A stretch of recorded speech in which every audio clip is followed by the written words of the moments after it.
since. It's been a long time coming, but I know a change gonna come. Oh, yes, it will. That was Sam Cooke with A Change is Gonna Come. Welcome to the Rise Weekly Review, extended for August 16th through August 29th, 2022. On Saturday, August 27th, 20-year-old Cinque Dona and 32-year-old Kevin Williams were murdered in a South Chicago shooting. The shooting happened on 83rd and Paxton. Around 3:15 p.m., officers responding to reports of a shooting found the two men lying in the street. Both had been shot multiple times. They were both taken to the University of Chicago Medical Center, where they passed away from their injuries. The circumstances that led to the shooting are still under investigation. Anyone with information on this or other Chicago crimes is asked to contact 311 or leave an anonymous tip at cpdtip.com. On Monday, the 22nd, Christopher Shaw passed away after a shooting in Jeffrey Manor. 41-year-old Shaw was on the 9600 block of South Marion around 10:58 a.m. when the shooting occurred. Police said they have few details on the shooting. Shaw was reportedly found with multiple gunshot wounds. He was taken to the University of Chicago Hospital in critical condition. However, he later passed away from his injuries. On Monday, the 22nd, Larry Cooper passed away from a shooting in South Chicago. Cooper, aged 54, was on the 2500 block of East 84th Street around 11:30 p.m. According to reports, he was struck in the chest by gunfire. He was taken to the University of Chicago Medical Center, where he was pronounced dead. On Tuesday, the 23rd, 28-year-old Eric O'Neill passed away from a shooting in Calumet City. Reports on the shooting are vague. However, O'Neill was found with multiple gunshot wounds on the 1800 block of Sibley in Calumet City.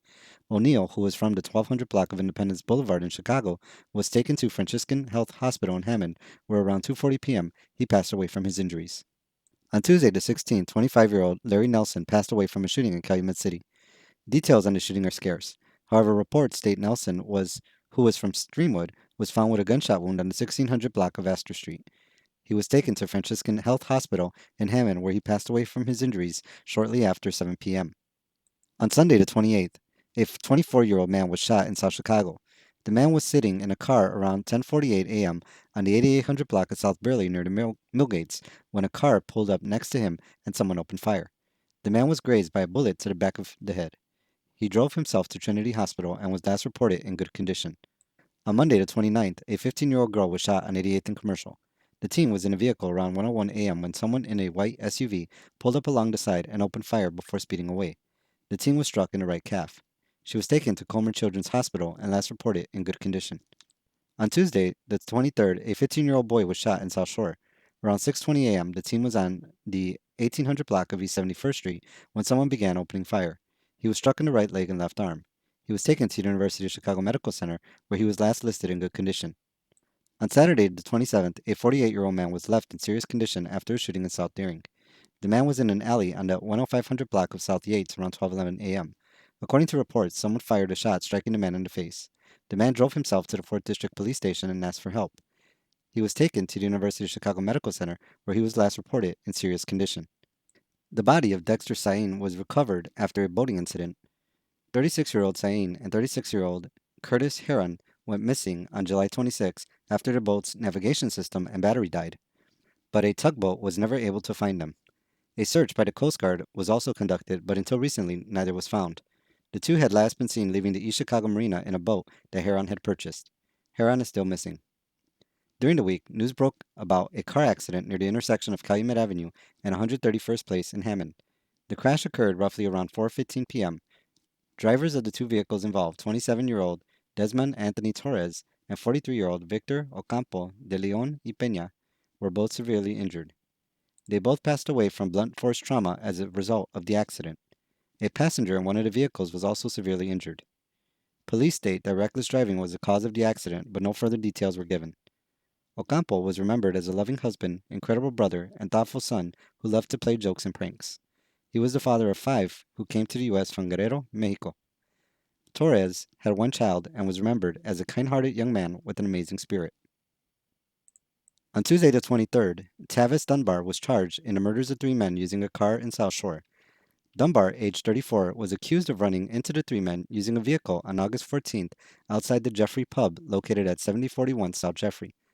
Tavis Dunbar, age 34 of Chicago, was arrested in the 5100 block of South Wentworth. Get information from the car, like basically the black box, which proved this individual was traveling at a high rate of speed. The gas pedal was completely deployed to the ground, never attempted to tap the brakes when this incident occurred. Video captured during the incident showed the car running into the victims that included Jalen Osley, Devonta Vivetter, and Donald Huey as they engaged with one another. According to reports, the men got into an argument with Dunbar, and it resulted in a tussle which spilled to the street.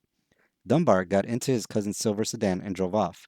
As the incident spilled into the street, Dunbar allegedly sped into the men, reaching speeds of near 60 miles per hour. The three men passed away as a result of injuries sustained during the incident. A fourth was also injured, but survived. Dunbar turned himself in on Monday and appeared in court on Tuesday, where he was ordered held without bond. He is being charged with 3 first-degree murder charges and 1 attempted murder charge. Some, including the National Black Justice Coalition, are asking the police to investigate the incident as a possible hate crime. The Jeffrey Pub is one of the longest-serving black gay bars, not only in Chicago, but in the entire United States. I'm happy that they have someone in custody. Yet it doesn't fix what's happened. It's not a comfort because my son is not bringing my son back.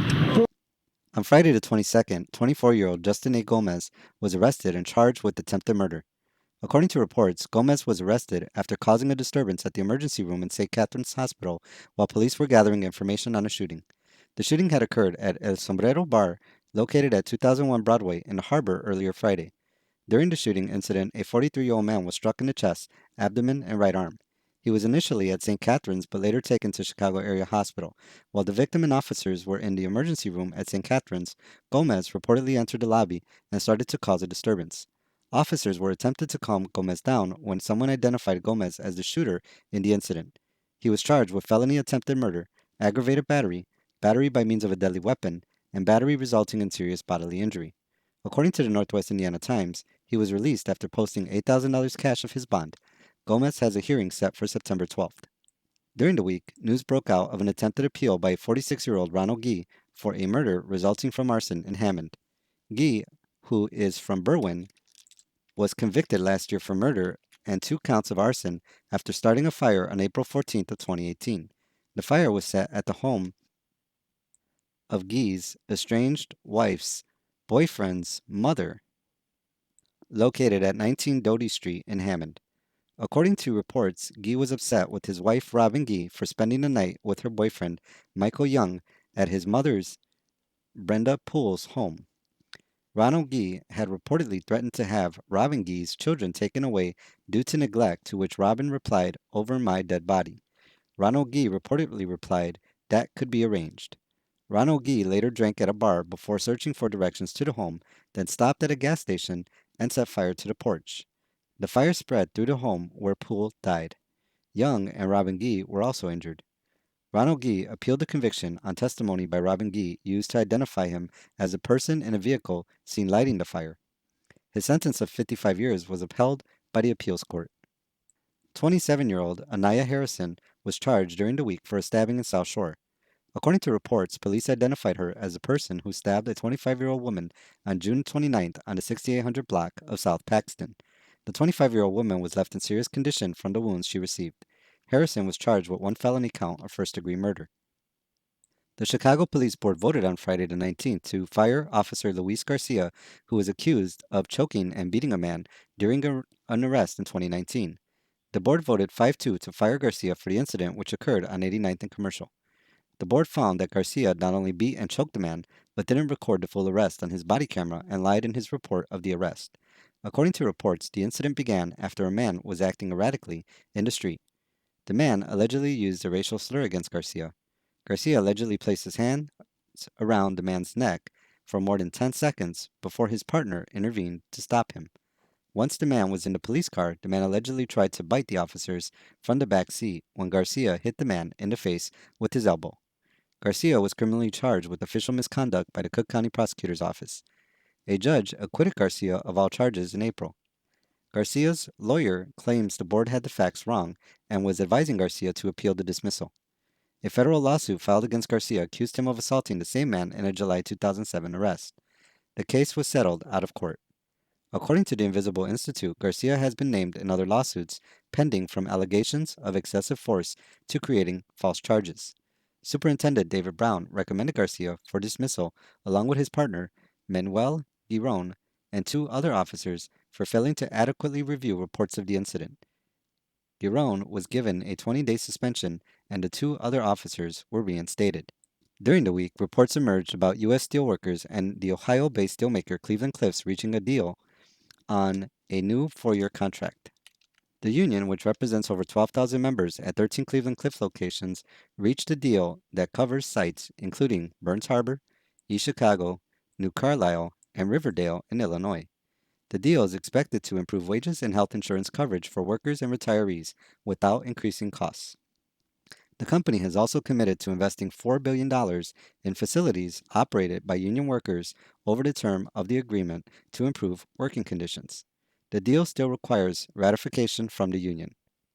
A fire on Wednesday, the 24th, caused a shutdown at the BP refinery in Whiting. The refinery, which is the 6th largest refinery by capacity in the U.S. and the largest in the Midwest, was forced to close due to the fire. The fire sent Chicago area fuel prices rising due to uncertainty over the status of the Whiting refinery. The fire and close down caused the U.S. EPA to waive federal regulations for fuel volatility on gasoline in Illinois, Indiana, Michigan, and Wisconsin to ensure the supply of fuel did not cause major problems. The regulations are part of the Clean Air Act, which require lower volatility gas to be sold during the summer months to limit air pollution. The waiver will hold until September 15th.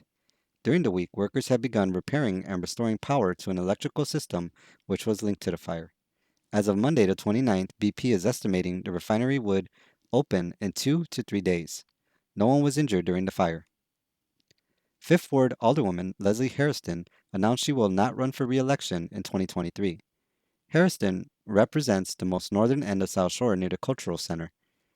After 24 years as an elected official, Hairston announced the decision on Friday the 26th. Hairston is the 5th city council member that announced they will not run for re-election in the 2023 Chicago municipal elections that will be held in February. Hairston was one of the longest-serving Chicago aldermen who remained in the city council. Hairston was a member of the Chicago City Council's Progressive Caucus and frequently clashed with Mayor Lori Lightfoot over issues of police accountability. She won re-election in 2019 against activist William Calloway by just 176 votes. On Saturday, the South Chicago Special Services area, along with Bridges Puentes, hosted the Sweet Home South Chicago event. The event ran from 12 p.m. to 6 p.m. and included multiple organizations and vendors hosting tables. The event included a stage where various artists performed music and shows. The event ran from 88th to 92nd and Commercial.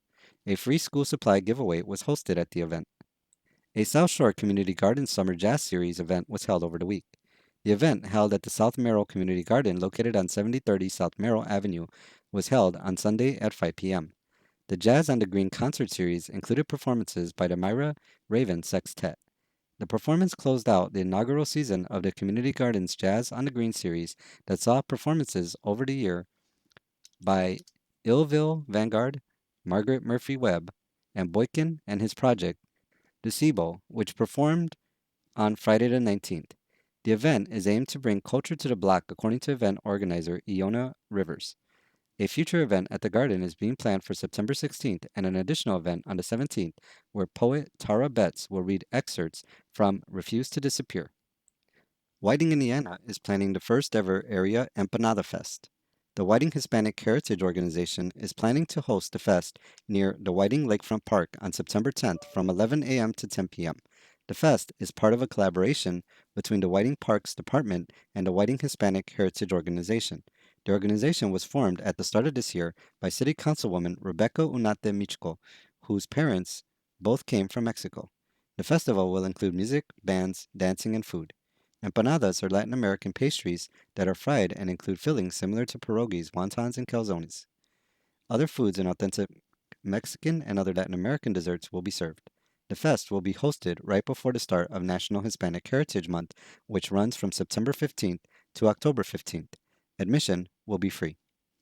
And that ends our weekly review, extended for August 16th through August 29th, 2022. Thank you for joining us for this week in review.